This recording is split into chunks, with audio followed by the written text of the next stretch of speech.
안녕하세요. EBS 뉴탐스라 한국지리의 이은지입니다. 자, 우리가 지금까지 지형 형성 작용과 그다음에 그거와 관련된 산지 지형 그리고 하천 지형까지 정리를 했는데요.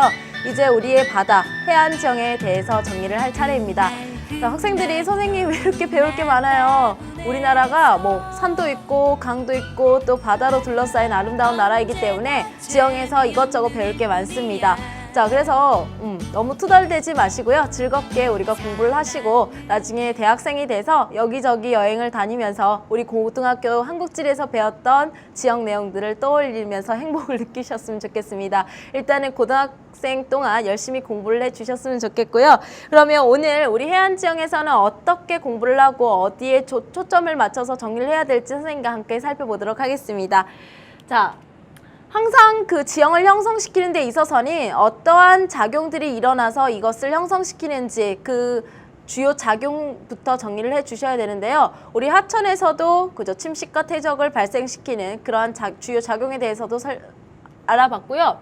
해안 지형에서도 마찬가지입니다. 이 해안 침식 지형이든 퇴적 지형이든지를 만들어내는 주요 작용들은 어떤 것들이 있는지 이 시간을 통해서 정말 기본기를 잘 잡아주셨으면 좋겠고요.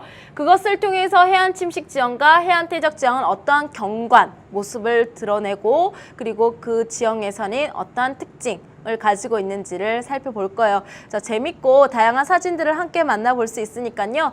선생님과 하나하나 잘 정리를 해보셨으면 좋겠습니다. 자, 먼저 우리 바다에서는요. 이 파랑이라든지 연안류라든지 조류, 바람과 같은 이러한 작용들이 해안지형을 형성을 시켜요.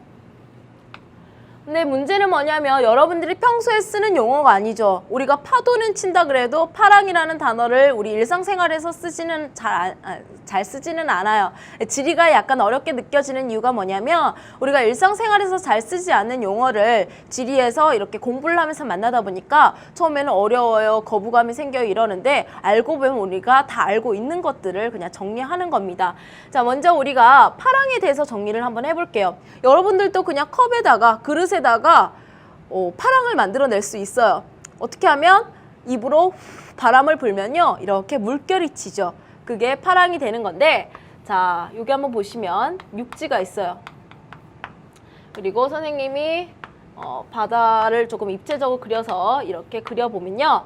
자, 항상 바다에서 육지 쪽으로 이렇게 웨이브를 치면서 다가오는 흐름이 있습니다. 이게 바로 뭐냐면 파랑이에요.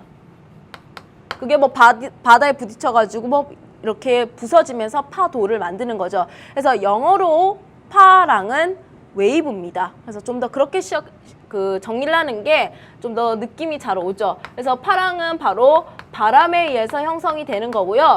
그래서 여러분 태풍같이 큰 바람이 오면 뭐 풍랑주의보 이런 게 발령이 되죠. 원래 파랑주의보라는 단어였는데 단어가 바뀌었습니다. 아무튼 바람에 의해서 이 파랑이 형성된다는 거. 그리고 연안류를 정리를 한번 해볼게요. 원래 이 파랑은요 여기 보시다시피 약간 비스듬하게 와요. 이거는 지구과학에서 하는 건데 그 지구가 조금 기울어져서 자전을 하죠. 그래서 사실 육지 이렇게 수직으로 오는 건 아니고 약간 비스듬하게 와요. 그래서 육지에 다가오면서 이렇게 흐름이 해안선과 평행하게 흐르는 해류가 하나 발생을 합니다. 그게 바로 연안류예요. 그래서 연안류는 뭐냐면 이렇게 선생님이 육지와 평행하게 그렸죠. 그래서 연안류는 간단하게 얘기하면 이겁니다. 그야말로 연안과 평행한, 해안선과 평행하게 흐르는 해류를 연안류라고 한다. 그래서 파랑하고 연안류는요 거의 동시에 작용을 하면서 같이 쌍둥이처럼 붙어 다녀요. 형 동생처럼. 이게 정리를 하시면 되겠고요. 그 다음에 우리가 조류를 정리를 하셔야 되는데, 조류는 앞에서도 우리 뭐 예전에 영해 설정 기준선 할 때부터 말씀을 드렸습니다. 바닷물이 들어왔을 때, 가득 찼을 때가 만조고 빠졌을 때가 간조예요. 그리고 만조를 만들어내는, 즉 물이 들어와야 되니까 그 흐름이 바로 밀물이고요. 간조는 물이 빠져나가야 되죠. 그거를 만들어내는 바닷물의 흐름이 썰물입니다. 자, 그래서 이거를 우리가 조류라고 한다고 말씀을 드렸어요. 그래서 이 조류는 뭐에 의해서 만들어지냐? 이거는 조석이라는 이제 뭐 우주의 영역까지 가야 돼요.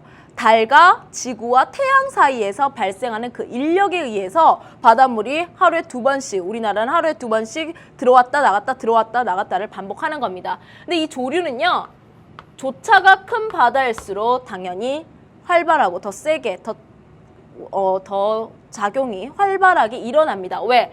조차가 크다는 거는 만조와 간조 차이가 크다는 거죠. 그럼 그 만조와 간조를 6시간 동안 만들어내려면 얘가 얼마나 빠르게 움직여야 되겠어요. 자, 그래서 이 조류는 조차에 비례를 하고요. 조석 에너지가 만들어낸다는 거, 그 정도 정리를 해주셨으면 좋겠습니다.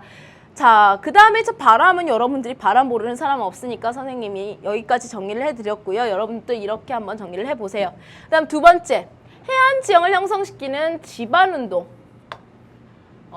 에 있어서 지반운동도 영향을 미칩니다. 여기 윤기량의 차이라고 돼 있죠. 우리 윤기량의 차이는 뭐 하면서 배웠어요? 우리 한반도가 신생대 제3기 때 윤기 작용을 받는데 동쪽과 서쪽의 윤기량이 차이가 있다 그랬죠. 동쪽은 많이 윤기해가지고 단순한 윤기 해안을 만들고요. 서쪽은요, 윤기량이 작았어요. 그래서 바닷물이 골짜기 깊숙하게 들어와서 침수 해안이 되었다고 했습니다. 그래서 나중에 이거는 동해하고 서해 비교할 때, 해안선 비교할 때 한 번 더 말씀을 드릴 거예요. 자, 그 다음에 기후변화. 우리 기후변화는 신생대 제4기에 빙기, 간빙기, 호빙기, 이걸 배우면서 지금 우리가 호빙기에 살고 있죠. 그래서 이 호빙기는 해수면이 상승하는 시기라고 했습니다. 그래서 해수면이 상승하면서 만들어내는 그런 해안으로 우리가 리아스식 해안 뭐 이런 것도 얘기를 했는데요. 이것도 마찬가지로 우리나라 해안선 정리할 때 한 번 더 말씀을 드리도록 할게요. 자, 그러면 우리 또 해안을 공부하기 전에는요, 또 기본적으로 고지먼지 그리고 많이먼지부터 알아야 되고요. 거기에서 파랑의 에너지는 어떻게 작용하는지도 정리를 해 두셔야 됩니다. 자, 지금 보면 바다에서 육지로 지금 파랑 에너지가 웨이브를 치면서 다가오고 있죠. 근데 이 곳은 뭐냐면요, 육지에서 바다 쪽으로 툭 튀어나와 있는 곳이에요. 그러니까 바다에 좀 더 이렇게 돌출돼 있는 부분이죠. 그 다음에 많은요, 상대적으로 쑥 들어간, 육지 쪽으로 좀 더 들어간 호미진 곳이 많입니다. 그러면 이 파랑이 이렇게 오면서 어디부터 이렇게 때려요? 곳부터 때리죠. 먼저 만났을 때 에너지가 큰 상태겠죠. 에너지가 집중됩니다. 지금 웨이브가 집중이 되어 있고요. 그 다음에 많은요, 에너지가 분산이 되는 곳이에요. 선생님이 이 에너지가 집중되는 곳은요, 강한 침식 작용이 발생을 한다고 했죠. 그래서 이 곳 주변에는 이런 기호가 많습니다. 바위 덩어리 표시, 기호 표시가 많아요. 조각 작품 같은 그러한 지형들을 만날 수 있습니다. 자, 그래서 암석해안을 형성시킨, 암석해안을 우리가 잘 볼 수 있는 곳이 바로 고지입니다. 자, 반면에 많은요, 여기 집중됐던 파랑이 이제 분산이 되면서 자기의 일생을 끝내는 곳입니다. 멈춰요. 더 이상 자기의 역할을 하지 않습니다. 자, 그러면서 여기는 뭐를 하는 거냐면 에너지가 분산이 되다 보니까 멈추는, 즉 퇴적을 시키는 곳입니다. 그래서 이 육지에서 바다로 흘러드는 하천들이 있죠. 이 하천도 마찬가지지만 바다를 만나는 순간 자기가 이제까지 끌고 내려온 퇴적 물질들을 이 근처에 바다를 만나기 직전에 이렇게 쌓아요. 그리고 이 쌓아둔 퇴적 물질을 누가 다듬는 역할을 한다? 이 약해진 파랑 에너지가 다듬는 역할을 해서 만들어지는 게 바로 이 해안 지형의 모래해안과 같은 퇴적 지형을 형성하는 겁니다. 무슨 말씀인지 아시겠죠? 그래서 선생님하고 이렇게 기호로 표시를 해봤는데요. 이렇게 모래가 이렇게 육지 위에 찍혀 있으면 우리가 이거를 사빈이라든지 사주와 같이 모래해안으로 해석을 할 수가 있고요. 만약에 이 점이 바다 속에 찍혀 있어요. 이 바다 속에 찍혀 있다는 건 뭐냐면 우리가 만조 때는 잠겼다가 간조 때 드러나는 이 갯벌 해안을 우리가 기호로서 약속을 하는 겁니다. 사실 색깔로 구별을 할 수가 있지만 우리 시험지는 선생님 흑백이라고 그랬죠. 그렇기 때문에 우리가 이걸 모래를 구별할 때는 육지에 찍혀 있는지 바닷속에 찍혀 있는지로 우리가 구별을 해야 된다라고 말씀을 드렸습니다. 자, 그래서 이걸 표로 정리하면요. 고진요, 바다 쪽으로 좀 더 돌출이 되어 있고요. 많은요, 쏙 들어가 있어요. 그래서 고진, 파랑 에너지가 딱 때리기 좋아요. 바로 이렇게 때리기 좋아서 파랑 에너지가 집중이 돼서 침식, 그래서 암석해안과 같은 그러한 경관을 나타내고요. 그 다음에 이 말은요, 파랑 에너지가 분산이 되면서 뭔가 쌓는 역할을 합니다. 그래서 모래해안이라든지 갯벌해안을 만드는데, 선생님이 앞에서 이 파랑하고 조류는 사실 같이 갈 수 있는 개념은 아니에요. 무슨 말이냐면 파랑 에너지가 강하려면, 항상 해안선 끝까지 오려면 조류의 작용이 상대적으로 적어야 되겠죠. 왜? 밀물하고 썰물이 강하면요, 썰물일 때는 저기 육지에서 멀리까지 바닷물이 저기 떨어지면서 파랑이 육지 끝까지 작용할 수가 없는 겁니다. 그러면 파랑이 강하려면요, 파랑의 작용이 활발하려면 어떠한 바다에서 파랑의 작용이 해안선 끝까지 활발하게 작용할 수 있다? 침식이든 퇴적이든. 그렇죠.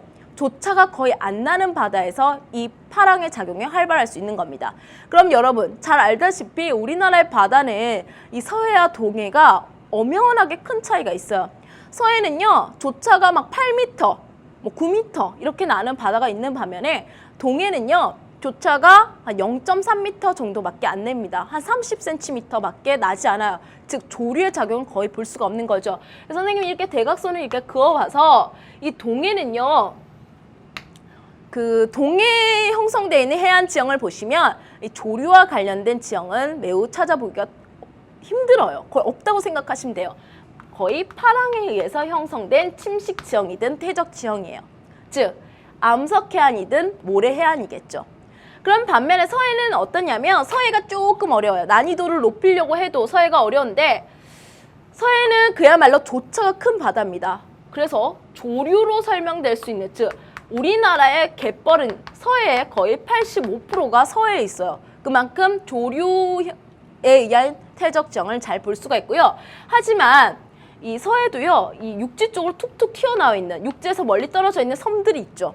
혹은 육지에서도 이렇게 고개를 툭툭 내밀고 있는 반도들이 있죠. 이런 것은 그래도 파랑의 작용을 받고 있습니다. 그래서 이 서해는 파랑의 작용으로 설명할 수 있는 지형들도 있어요.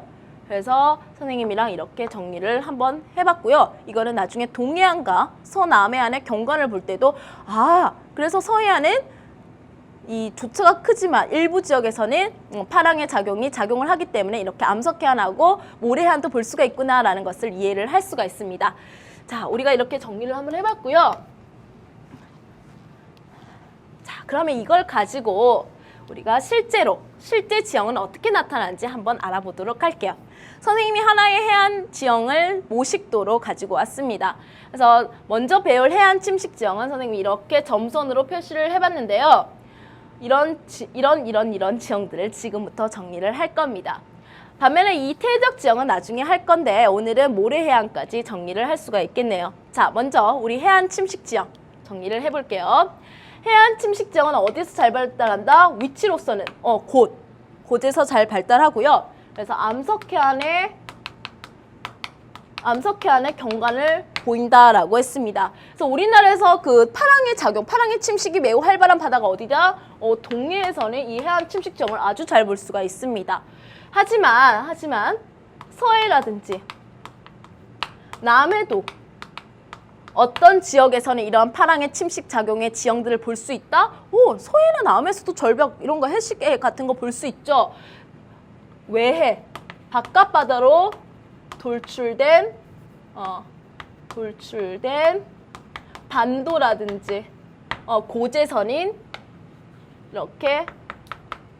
이렇게 해안 지역, 암석해안을 볼 수가 있습니다. 자, 그래서 우리가 어떤 것들을 배울 거냐면요. 그림 보시면 해시계, 바다가 침식한 절벽, 바다가 침식한 동굴, 그 다음에 파랑이 침식한 대지. 자, 원래 처음에 해시계는 여기 이렇게 있었겠죠. 그런데 계속 오랜 세월 동안 파랑이 깎아내고 아래쪽을 깎아내고 무너지고 깎아내고 무너지고 깎아내고 무너지고를 반복하면서 넓은 파식대가 만들어진 거고요. 그 다음에 그 위에 시스텍이라든지 씨아치 같은 것은 상대적으로 어떤 암석이었을까요? 호텔을 하는 과정에서도 살아남았죠. 이런 것들은 상대적으로 단단한 암석이었겠구나라는 것도 알 수가 있습니다. 그래서 없어진 것들에 비해서는 단단했죠. 즉 침식이 어떻게 발생한 거다? 차별 침식의 결과구나라는 것도 우리가 알 수 있습니다. 차별 침식. 그래서 우리 실제 경관을 통해서 다시 한 번 더 정리해 보도록 할게요. 사진을 보니까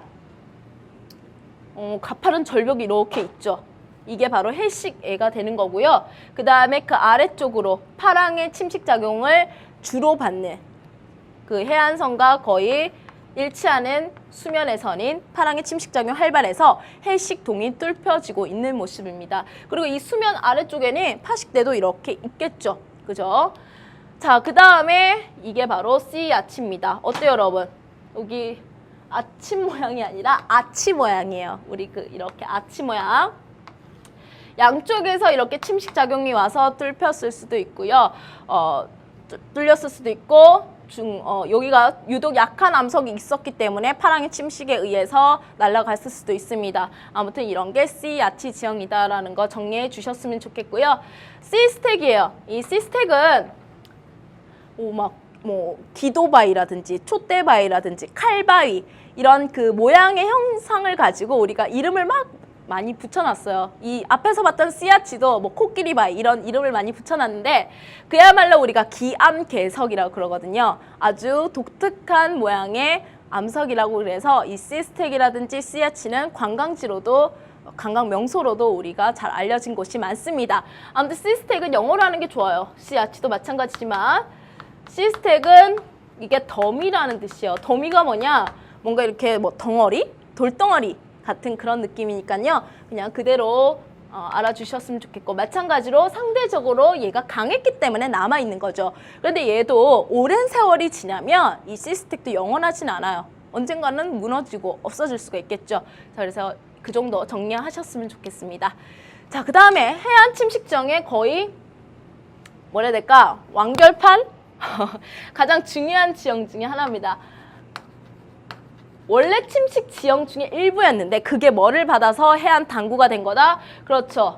융기 네 번째 지형입니다. 이거 우리가 앞에서 배웠던 고위평탄면 그리고 감익공야천 하안당구 그 다음에 마지막 우리가 정리해야 될 네 번째 융기 지형 해안당구인데 하안당구와 마찬가지로 우리가 공통적으로 배울 내용들이 있어요. 마찬가지로 또 계단 모양의 언덕 모양을 우리가 보고 있죠.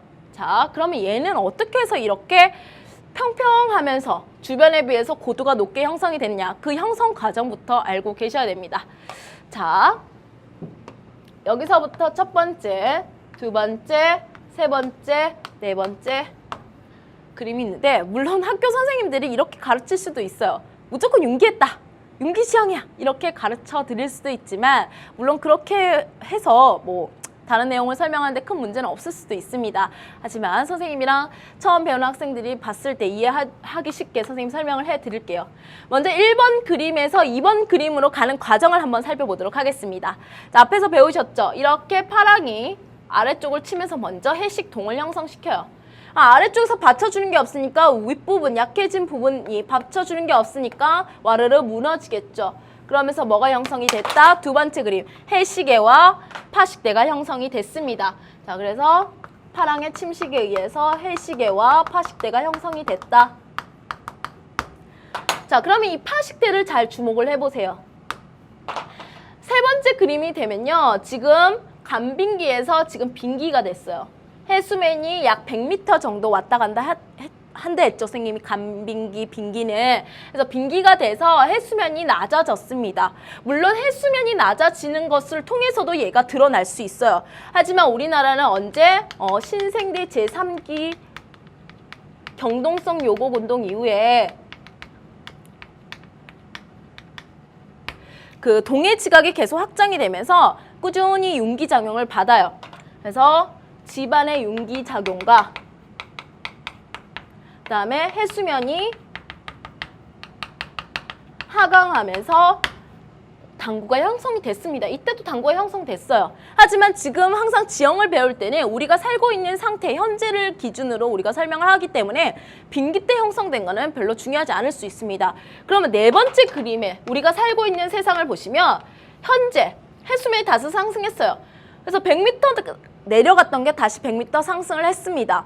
그러면 다시 마이너스 플러스 됐으니까 이게 다시 잠길 수도 있겠죠. 하지만 여전히 드러날 수 있는 이유가 뭐냐면 계속되는 뭐가 발생하고 있고 집안에 윤기가 발생했고요. 다시 해수면이 상승하긴 했지만 그 윤기량이 많았기 때문에 뭐가 형성될 수 있다? 과거의 파식대라든지 과거의 사빈이었던 해안 지형이 해안 당구로 형성이 될 수 있는 겁니다. 여기에 가장 영향을 크게 미친 게 결국 뭐냐면 이 해수면 하강하고 상승은 플러스 마이너스 돼가지고 상승이 되기 때문에 윤기가 절대적인 영향을 미친 거죠. 그래서 우리가 윤기 지형으로서 배우는 거예요. 아시겠죠, 여러분? 그래서 우리 고위평타면, 감익공야천, 하안당구, 해안당구까지 4개의 지형 다 배웠습니다. 이거는 정말 수능에서 돌아가면서 계속 나오죠. 그러면 우리 해안당구는 한번 보시면 어떤 곳에서 우리가 잘 관찰할 수 있는지를 정리하고요. 어떻게 이용되고 있는지도 볼게요. 자, 해안당구와 관련해서 시험 문제 가장 많이 나오는 지역은 바로 뭐니 해도 정동진이에요. 1994년에 아주 유명했던 드라마인데 94년도 드라마 얘기하는 게 좀 이상한데 근데 신기하게도 그거 알고 있어요, 여러분들이. 정동진 하면 생각나는 드라마 그러면 태어나지도 않았는데 그때 모래시계요 이래요. 그만큼 유명한 관광지가 되었다는 건데 광화문에서 정동쪽으로 갔을 때 나루터가 있는 마을로서 지명이 정동진이라고 이름이 붙여졌다고 합니다. 그래서 이 강릉의 정동진부터 태백산맥 그 윤기 라인을 따라서 이 울산까지 해안당구를 곳곳에서 볼 수가 있습니다. 그래서 분포 지역은 동해안에서 주로 볼 수 있죠. 그래서 해안당구는 동해안에서 발달되는 지형이다. 이것도 정리를 해두셔야 되고요. 그러면 지형도를 통해서 분석해보도록 할게요.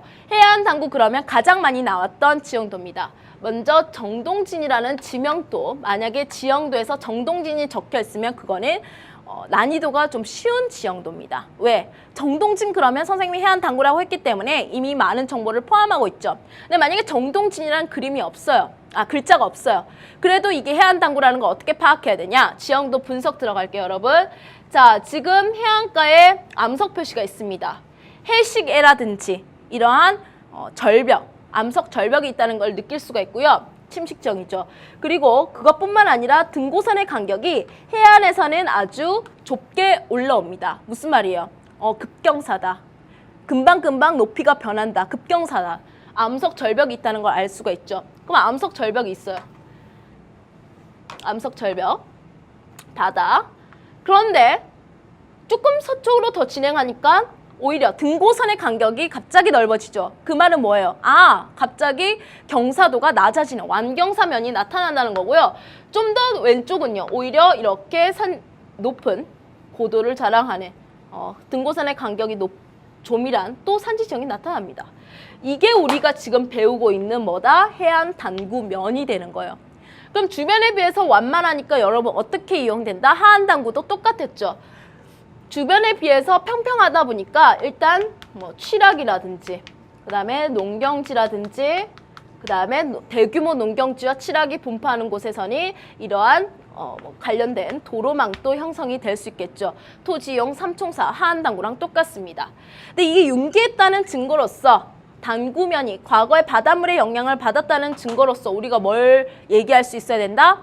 이게 또 하안당구랑 똑같죠. 하안당구도 과거에 하상, 강 바닥이었거나 주변에 만들어졌던 범람원의 일부가 융기를 하면서 지금은 하천의 범람이라든지 그런 걸 받을 수 없는 그런 고도가 높은 지형이 됐는데 이것도 마찬가지요. 고도가 적어도 50m가 넘어요, 여러분. 그런데도 얘가 바닷물의 영향을 받았다라는 것을 우리가 어떻게 알게 됐냐? 지형학자들이 이렇게 파보니까 여기서 둥근 자갈이 나오는 거예요, 여러분. 여기서는 지금 하천에 침식작용이 있는 것도 아니고 둥근 자갈이 나올 수가 없죠. 산인데.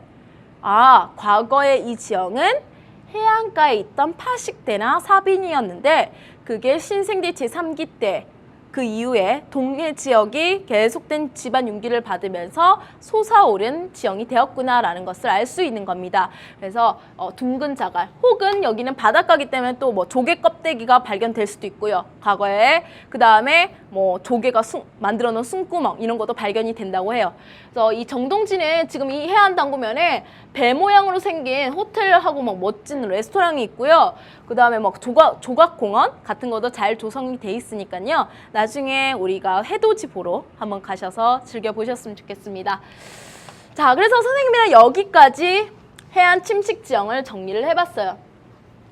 여러분, 선생님이 이게 다 글씨를 없애버렸죠? 그래도 이제 아시겠죠? 이게 뭐예요? 해시계. 그 다음에 해식동. 그 다음에 씨앗치. 그 다음에 시스테. 그 다음에 파식대입니다. 파식대가 융기장을 받으며 해안 당구까지 여기까지 정리를 한 거예요. 선생님이 이거 자료에 올려놨으니까요. 일부러 아무것도 안 적어놓은 거예요. 여러분들 복습할 때 스스로 말할 수 있을 때까지 연습하라고. 자, 그래서 침식 지형 정리를 했고 이어서 퇴적 지형 한번 보도록 할게요. 자, 퇴적 지형은 그야말로 퇴적이 되기 위해서는 안쪽으로 쑥 들어가서 이제 파랑의 작용이 멈추는 분산되는 지역에서 이러한 퇴적 지형이 형성됩니다. 자, 오늘은 퇴적 지형 중에서 모래 해안만 정리를 할 것 같아요. 갯벌 해안은 우리가 다음 시간에 이어서 하도록 하고요. 사빈이라든지 사취, 뭐 사주, 사구 다 사자가 들어가죠. 그리고 이 석호 퇴적 지형에 이어서 왜? 사주가 이 석호를 만들어내거든요. 그래서 여기서 퇴적 지형에서 석호를 같이 배우는 거예요. 다 사자가 들어가는 모래해안 같이 정리해 보도록 하겠습니다. 자, 이게 바로 퇴적 지형 모식도인데요. 이 그림 자체가 또 마찬가지로 이거 다 지우고 시험 문제에서 아주 많이 냅니다. 선생님도 거의 뭐 매년 내신에서 낸다고 애들한테 먼저 이렇게 주의를 집중시키고 공부를 시키는데요. 정말 그만큼 중요한 그 그림인데, 자, 한번 볼게요. 만조 때도 잠기지 않아요. 항상 모래가 드러나 있습니다. 그게 바로 사빈이에요. 퇴적 지형. 사빈이고요. 그 다음에 이제 이거는 조금 이따 나중에 배우겠는데 만조 때는 잠겼다가 간조 때는 드러나겠죠. 물이 이까지 빠지니까 이만큼이 드러날 거예요. 이게 바로 갯벌이라는 지형의 정의예요. 나중에 배울게요. 그 다음에 사구는요. 사빈의 모래가 혹은 갯벌이 이제 드러났을 때 바람이 해서 뒤로 넘어가가지고 만들어지는 언덕, 모래 언덕, 사구입니다. 자, 그래서 이게 왜 중요하냐면 이거의 각각의 퇴적 물질의 퇴적 물질이 어디서 공급이 된지 먼저 나중에 파악을 하셔야 되고요. 두 번째, 이 공급된 퇴적 물질을 누가 다듬어서 퇴적을 시켰는지 퇴적의 주체도 아셔야 됩니다. 자, 그래서 포인트를 그런 곳에 두고 우리가 수업을 진행하도록 할게요. 그럼 먼저 사빈 배우도록 할게요, 여러분. 자, 사빈을 배우기 위해서 선생님이 동해의 위성 사진을 가지고 왔습니다. 그만큼 동해는 사빈이 잘 발달되어 있다는 것은 선생님이 알려드리고 싶은 건데요. 이 동해는 조류의 작용이 거의 없습니다. 그렇기 때문에 파랑의 작용에 의해서 침식지형이든 퇴적지형이든 만들어지는데 지금 이렇게 일직선으로 보이긴 하지만 가까이 가보면 이렇게 조금씩 많이 형성이 되어 있어요. 그 만에 지금 모래가 쌓여가지고 사빈 해수욕장이 형성되어 있고요. 그게 군데군데가 다 연결돼서 아주 끝이 안 보이는 모래 해수욕장처럼 보이죠. 그래서 파랑이라든지 연안류, 아까 연안류 뭐라고 했죠, 여러분? 해안을 따라서 평행하게 흐르는 그런 해류의 방향을 연안류라고 했습니다. 그래서 얘가 옮겨주고 멈추면서 또 이 사비를 형성을 시킵니다. 자, 그래서 정리를 하면요. 자, 선생님 하나하나 정리를 해드릴게요. 퇴적의 주체가 뭐가 되는 거다? 얘는 파랑이나 연안류가 함께 작용을 해서 퇴적을 시킵니다. 멈추면 퇴적이 되는 거예요. 자, 그런데 이 사빈의 이용도 알고 계셔야 됩니다. 이용. 얘는 주로 뭘로 이용되냐면 지금 지형도에도 보다시피 지금 파라솔 모양이 있죠. 파라솔 모양이 있고 지금 막 여기도 보니까 사람들이 파라솔을 쳐놨고요. 그리고 사빈의 영어가 비치예요. 그래 해수욕장의 영어도 비치죠. 그래서 아주 깨끗한 모래로 구성되어 있기 때문에 우리가 해수욕을 즐기기에도 아주 쾌적하고 좋은 조건을 가지고 있는 게 사빈입니다. 그래서 해수욕장으로 이용된다는 것도 알고 계셔야 되고요. 근데 시험 문제에서 이제 난이도를 높이는 거는 여기서 높일 수 있겠죠. 퇴적 물질의 공급. 이 모래가 어디서 왔냐 이거죠. 자, 이 모래 어디서 왔어요, 여러분? 바닷속에서 솟았어요? 아니에요, 여러분. 큰일 납니다. 그 바닷속에 솟은 게 아니라요. 지금 동해에서 물론 유로가 짧죠. 동해로 흘러나가는 하천은 유로가 짧다 했습니다. 그렇기 때문에 선생님이 동해는 어떤 퇴적 물질이 공급된다고 배웠습니까? 앞에서 유로가 짧으니까 많이 깨지지 않고 조립질, 모래와 같은 크기의 물질들이 바다에 공급이 된다 했죠. 그래서 동해는 이런 조립질이 공급될 수 있는 짧은 하천을 가지고 있고요. 해안에 공급되는 물질의 성격이. 그 다음에 이 하천이 어디를 지나오냐면 기반암이 화강암인 지역을 주로 지나온대요. 그 화강암은 주요 성분이 석영이에요. 유리같이 되게 반짝반짝 빛나는 그런 색깔을 띠고 있고요. 알갱이가 잘게 깨지잖아. 얘는 되게 굵직굵직하게 깨져요. 그래서 이 조립질, 모래 성분이 주로 공급이 됩니다. 그게 파랑해에서 살살 다듬어진 게 이 동해안의 사빈입니다. 그래서 이렇게 대규모 사빈이 형성될 수 있는 건 뭐냐면 유로는 짧지만 홍수 때 하천 상류에서 하류로 모래가 대규모로 이렇게 공급이 돼요. 그러면서 이렇게 사빈이 잘 형성이 되어 있는 거고요. 그런데 선생님이 얘기했죠. 서해도 마찬가지로 파랑의 작용을 받는 지역이 있다고 했습니다. 특히 어디? 이렇게 툭 튀어나온 반도라든지 툭툭툭. 안 그러면 이 육지와 멀리 떨어진 섬에서는요. 모래 해수욕장을 볼 수가 있어요. 선생님도 대학 때 친구들이랑 이 태안반도에서 배 타고 들어가서 어떤 섬에 갔어요. 근데 섬에 모래 해수욕장이 잘 형성이 돼 있는 거예요. 그래서 이렇게 선생님이 갔던 섬의 그 모래 해수욕장입니다. 규모는 되게 작아요. 주머니에 쏙 들어가 있는 것처럼 보이죠? 그래서 이걸 포켓비치라고 하는데 그러면 서해는 이 모래가 어디 있냐? 특히 섬은요. 여러분 섬에는 하천이 없잖아요. 서해라든지 서해에 있는 사비는 특히 어디서 이게 왔냐 궁금하죠? 반도라든지 섬에서는요. 이 파랑이 암석해안 고질 침식을 시키고요. 그 침식시킨 물질을 이렇게 이동을 시켜서 이 만 안쪽에 쌓아둡니다. 그래서 서해에 형성된 사비는 공급이 어디에서 이루어졌냐고 얘기를 해야 되냐면 주변 암석해안에서 침식된 물질이 파랑이나 연안류에 의해서 퇴적이 되었다고 말씀을 해주셔야 되는 거예요. 서해라고 이거 조류 퇴적시켰다고 하면 안 돼요. 사비는 무조건 파랑이나 연안류입니다. 아시겠죠? 그래서 난이도를 높인다면 여기서 높일 수가 있죠. 그 다음에 우리가 지금 배워야 될 게 사구인데 사빈. 자, 먼저 해볼게요. 퇴적 주체 누구? 파랑이.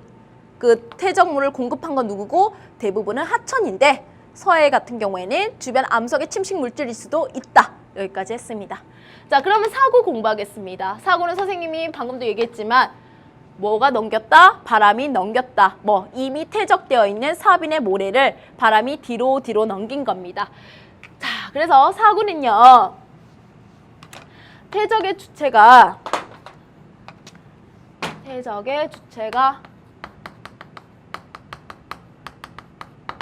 바람이죠. 자, 바람이고요. 이 그림에 보시다시피 이거는 지금 뭔가 나무도 없고요. 풀도 없습니다. 그냥 모래 언덕이에요. 사구죠. 그런데 여기 이렇게 지금 드러나 있는 사구는요. 바람이 불면 이 모래가 또 뒤로 이동을 해요. 그런데 뒤로 이동하는데 이렇게 엄청나게 큰 취락이라든지 농경지가 조성돼 있는 마을은요. 이런 모래바람이 당연히 안 좋겠죠. 농경지에도 피해를 갈 거고요. 여기 사는 사람들도 이 모래바람을 싫어할 거예요. 그래서 이 사구는 모래를 안정시키고 그 다음에 농경지라든지 마을을 보호하기 위해서 대부분은 뭐를 조성시켜서 방풍림, 뭐를 막아요? 바람을 막는 숲을 조성해서 이 사고를 고정시켜 놓습니다. 그래서 우리나라 사람들은 워낙에 이 소나무를 사랑하다 보니까 방풍림에도 해송 같은 소나무를 많이 심어서 우리가 이런 걸 잘 볼 수가 있죠. 자, 그 다음에 이제 세 번째. 이거부터 이제 시험 문제 몇 번이나 출제됐던 겁니다. 우리나라의 사구는 언제 폭풍 성장하냐? 선생님, 이게 무슨 말이에요? 사구는 선생님이 태적의 주체가 바람이라고 했습니다. 그래서 언제 성장하는지도 물어봐요. 이거는 우리나라의 기후 조건하고도 관련된 내용인데, 자, 선생님이 세 번째는 여기서 정리를 할게요. 자, 우리나라 아까 그 태적의 주체가 바람이라 했죠. 자, 바람이 강하게 불어야 사구가 크게 성장하겠죠. 왜? 바람이 세게 불어야 뒤로 많이 넘기고 잘 넘길 수 있지 않겠어요. 그죠? 자, 그래서 이 바람이 가장 강한 계절이 언제냐면, 나중에 기후에서 하겠지만 우리나라는 겨울철이 계절풍이 가장 풍속이 셉니다. 그래서 겨울철에 폭풍 성장을 하고요. 자, 그 이유가 강한 북서 계절풍, 풍향도 알고 계세요. 너무 잘 알고 있겠지만 선생님이 적는 이유가 있으니까. 자, 그러면 이 북서 계절풍이 불어옵니다. 차가운 북서 계절풍이 불어오는데 마찬가지 어디가 먼저 이걸 매를 맞아요. 툭 튀어나온 애들이 매를 먼저 맞겠죠. 바람이 가장 강하게 작용한다는 겁니다. 반면에 동해는요. 이 바람이 태백산맥에 한번 막 가로막힙니다. 그렇기 때문에 동해는 이 북서 계절풍의 영향이 매우 미약하고요. 동해에서 이제 그 사구가 형성되려면 어차피 동풍 계열이 불어야 돼요. 그죠? 그래서 이 사구의 크기를 물어보면요. 이 북서 계절풍의 영향력을 직접적으로 받는 어디? 서해, 특히 툭 튀어나온 반도에서 사구의 크기가 매우 크고요. 그래서 태안반도 주변에 대형 사구들이 이렇게 잘 조성이 되어 있는 겁니다. 그래서 동해보다 서해가 사구의 크기는 훨씬 크다는 거 알아두시고요. 자, 그래서 이 사구를 대표하는 대표적인 사구가 신두리 해안사구입니다. 이 신두리 해안사구는 여러 가지 중요성이 있습니다. 일단 우리나라에서 가장 큰 사구예요. 그리고 여기서 서식하는 희귀한 동식물들이 아주 중요한 가치를 인정받고 있고요. 그리고 신두리 사구 주변에 그 뒤에 두웅습지라고 사구 습지도 조성되어 있어요. 이거는 람사르 협약, 습지 보호 협약에 또 등록이 되어 있죠. 그래서 이 신두리 해안 사구는 정말 가면 사막처럼 엄청 큰 규모의 사구를 자랑하고 있습니다. 그러면 왜 이렇게 해안 사구를 천연기념물로 지정할 만큼 우리가 중요하게 생각을 하냐면, 이게 신두리 해안 사구인데 이 사구가 가지고 있는 기능이 있기 때문이죠. 사구의 기능을 우리가 정리를 좀 해보면, 이 사구는 사빈 뒤에 있어요. 그러면서 누굴 서포트 해주는 거예요. 뒤에서 사빈이 모자라는 모래를 공급해 줄 수도 있고요. 사빈의 모래를 일시적으로 저장하는 그러한 창고 역할을 하는 겁니다. 그래서 모래 저장 기능을 가지고 있고요. 그리고 사빈에 비해서 고도가 높죠. 고도가 높기 때문에 큰 해일이라든지 태풍이 일 때 이게 자연 방파제 역할을 해줘요. 그리고 희귀한 생물들의 서식처로서의 역할을 한다고 했죠. 아주 쾌적한 모래로 구성되어 있기 때문에 이 사구는 이런 모래와 같은 환경을 좋아하는 식물이라든지 동물들이 잘 서식을 하고 있습니다. 그리고 중요한 게 또 지하수 정화와 그다음에 저장 기능을 가지고 있습니다. 여기 한번 보시면 사빈 뒤에 사구가 있어요. 바다가 있죠. 비가 옵니다. 비가 오면 여기 마찬가지로 사빈에서 넘어가도 모래 성분이기 때문에 빗물이 이렇게 밑으로 빠져요. 즉 지하수가 이렇게 형성이 됩니다. 지하수가 형성되는데 이게 지금 바로 바다기 때문에 해수의 침투를 받을 수가 있어요. 바다의 침투를 받을 수 있는데 받지 않아요. 왜 받지 않냐면 이게 물과 기름과 같은 원리예요. 똑같은 물이라도 바닷물하고 밀물은 밀도 차이가 있습니다. 이 바닷물, 염도가 높은 바닷물이 밀도가 크고요. 지하수, 담수는 밀도가 낮아요. 그래서 이 해수 위에 지하수가 떠 있는 형상으로 이게 섞이지 않고 보존될 수가 있습니다. 그래서 지하수 저장 역할도 있다는 거 알아두시길 바라고요. 이것도 물어볼 수 있겠네요. 사빈의 입자가 큰지 사구의 입자가 큰지. 이미 앞에서 배웠기 때문에 여러분 너무 쉽죠. 이것도 물어봐요. 어디가 입자가 클까요? 어디가 작아요? 당연히 사구의 입자가 작을 겁니다. 왜? 바람에 날려서 뒤에 쌓이기 때문에 어떤 애들이 잘 날려요? 가벼운 애들이 잘 날리겠죠. 아, 그래서 사구의 입자가 그 앞에 있는 사빈에 비해서 입자가 작다, 곱다는 것도 알아두시면 좋겠고요. 자, 이게 바로 신두리 해안사구에 있는 두웅습지라는 습지예요. 그래서 이 두웅습지도 마찬가지로 아주 중요한 기능을 가지고 있는데 이거 나중에 선생님이 정리를 해드리도록 할게요. 신두리 해안사구는 그 위치라든지 그런 것도 지역지리에서 자주 물어보니까 꼭 알고 계셔야 됩니다. 자, 그 다음 사주인데 이 사주는 사실 그 뭐라 해야 될까, 주연 아니고요, 조연. 조연으로서 이 주연들을 받쳐주는 역할을 합니다. 자, 육지가 있고요. 그다음 바다가 있어요. 선생님 아까 얘기했지만 바다에서 육지 쪽으로 약간 수직 방향으로 오는 게 파랑이었죠. 그런데 이제 그 육지에 해안선의 방향하고 거의 평행을 가는 게 연안유라고 했습니다. 이 사주는 이렇게 얘기합니다. 연안유의 방향과 일치하게 평행하게 성장한다고 얘기를 해요. 그래서 이 사주는 선생님이 여러 가지 지형을 만드는 서포터의 역할을 한다고 했는데 지금 연안유의 방향을 따라서 지금 사취, 작은 규모였다가 사주로 성장하고 있고요. 모래에 성장하고 있고요. 이 사주가 만과 만 사이를 가로막으며 바다와 분리시키는 조금 이따 배울 석호를 만들기도 하고요. 원래 섬이었던 곳을 이 사주가 연결을 시키면 이게 육계사주라고 특별하게 불러주는 사주가 되고 얘도 육지와 연결된 섬이 되는 거죠. 그래서 사주는 영어로 이렇게 정말 이렇게 기둥 모양처럼 쭉쭉 자라나고 있습니다. 자, 그래서 이게 지금 육계도의 모습이고요. 정말 큰 육계도 한번 보여드리면 제주도 성산일출봉 아시죠? 아주 유명한 관광지인데 이 성산일출봉과 제주도의 본섬을 이어주는 이 사주는 아주 크기 때문에 이렇게 대규모 칠학이라든지 관광상품을 파는 상점이라든지 음식점이 이 사주 위에 조성이 되어 있죠. 그리고 사주는 대형화, 이렇게 커지면요 사빈 해수욕장처럼 이용할 수도 있습니다. 자, 그래서 여기 정리를 했고 마지막 하이라이트 바로 석호입니다. 자, 석호는요 선생님이 이 그림도 있기는 한데 좀 따로 설명을 해드리면 여기 와서 설명을 해드리면 자, 석호도 이제 동해에서만 볼 수 있다라고 정리하는 게 고등학교 수준에서는 좋습니다. 서해에서는 석호라고 말을 하기에는 이 간조, 만조 차이가 너무 크기 때문에 만조 때는 석호처럼 안 보이는 지형들이 많아요. 그래서 여러분들은 석호는 동해에서만 볼 수 있다라고 정리를 하시고요. 자, 동해. 자, 하천이 이렇게 있죠. 동해로 흘러드는 하천이 있을 텐데 선생님이 이렇게 골짜기를 그려놓은 이유는 지금 이 상황이 뭐냐면 아직까지는 빙기 때입니다. 빙기 때 하류에는 무슨 작용이 활발했죠? 우리가 살고 있는 세상과는 정반대인 침식작용이 활발했습니다.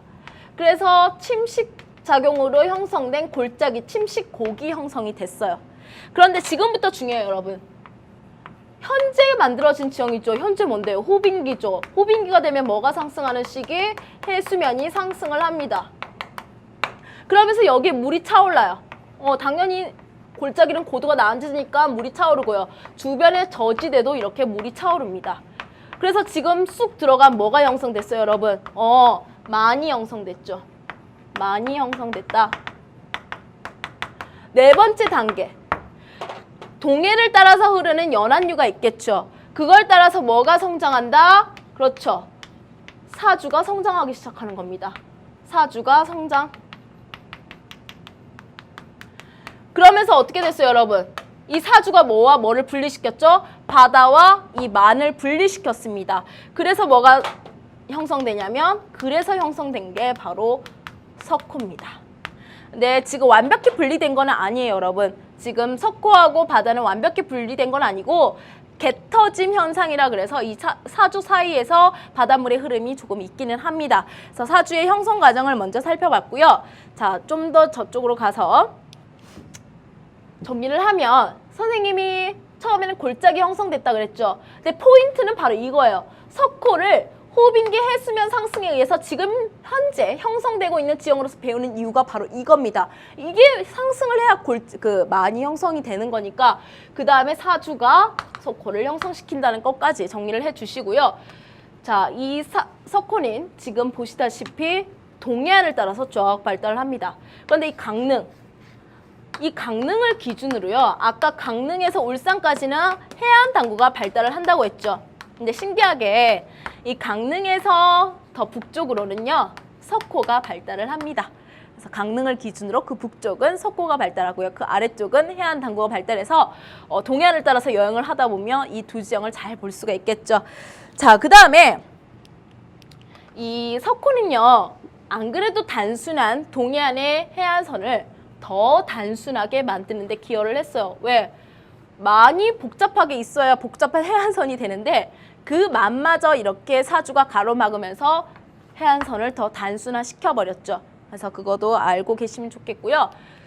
그 다음에 양쪽으로 바다와 석호가 지금 양쪽에 물이 있으면서 여기 있는 사람들은 뭐를 느끼는 거예요? 오, 양쪽에 물이 있고 내가 그 위에 떠 있는 그런 되게 이색적인 경관을 즐길 수가 있겠죠. 그래서 이 석호는 예로부터 되게 높은 분들이 여행을 할 때 이 석호를 여행을 자주 하기도 했고요. 유명한 사람들의 별장도 여기에 많이 있었습니다. 지금 또 마찬가지로 호텔이라든지 리조트들이 많이 조성이 되어 있죠.